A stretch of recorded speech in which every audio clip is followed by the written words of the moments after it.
Now, one of the contextual things that Stevenson's exploring in this book is the idea of the Victorian gentleman. And the Victorian gentleman is honorable, polite, educated, wealthy, has social standing, privilege, is a good person. And what Stevenson's trying to show is this is hypocrisy, because behind this, in the Victorian era, gentlemen were drinking, there was drugs, prostitution. In the nighttime, there was another life. There was another way. And this was the hypocrisy, one of the themes, duality, like there are two parts of us, but also the hypocrisy that we lie. Here is Enfield's story about first meeting Hyde, and it really challenges, it shows us something quite creepy.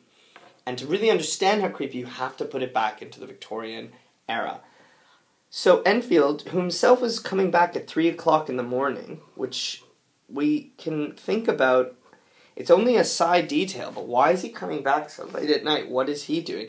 There's a suggestion that Enfield himself might have been up to no good, walking these streets of Soho, renowned for prostitution and drugs and alcohol at such a late hour. But anyway, here he is walking, and it's really very dark. You can't see anything but lamps. And he's street after street, and all the folks asleep, street after street, all lighted up as if for a procession, and all as empty as a church. So there's an atmosphere of menace, tension. So he's getting so frightened, he really, really wants to see a policeman. He's hungering, If you've ever walked in the dark or lonely for that long, you can imagine that's what he's really yearning for. And what he did was he saw two people, and one was a child and one was a man who was running as hard as he could. Well, they ran into each other, and then came this horrible thing, which is the man trampled calmly over the child's body and left her screaming on the ground. I think the words that really stick out for me are trampled but calmly. This is extreme psychotic violence without any guilt or any worry about what it may be doing. He says, look, it's not a big deal to listen to it, but it was hellish to see. It wasn't like a man, it was some damn juggernaut. I took to my heels and collared the gentleman. You see, here it's about reputation and being a Victorian gentleman. Enfield isn't going to let that pass. Again, the word hellish sticks out. He grabs him, and he makes him come back and speak and face up to his crime. But again,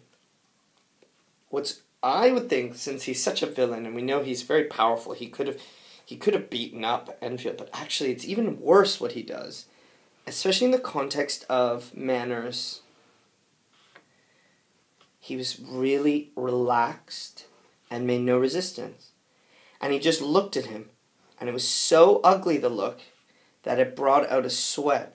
So there's a few things here that we need to know, that he is relaxed, and his look is so evil that it affects others. It affects others. It hurts them. It harms them. The people who had turned out were the girl's own family, and pretty soon the doctor, for whom she had been sent, put in his appearance. Well, the child was not much worse, more frightened. And that would be the end of it, probably. But then there's something curious or odd or strange. Well, you'd think that this alone would be strange, but it gets weirder. So the feeling he has is loathing of Hyde, by the way. This is Hyde that's causing this. And Enfield is disgusted, but it's actually not himself that he notices, because you can hate someone, but it's actually when looking at the doctor, which he really feels struck by it.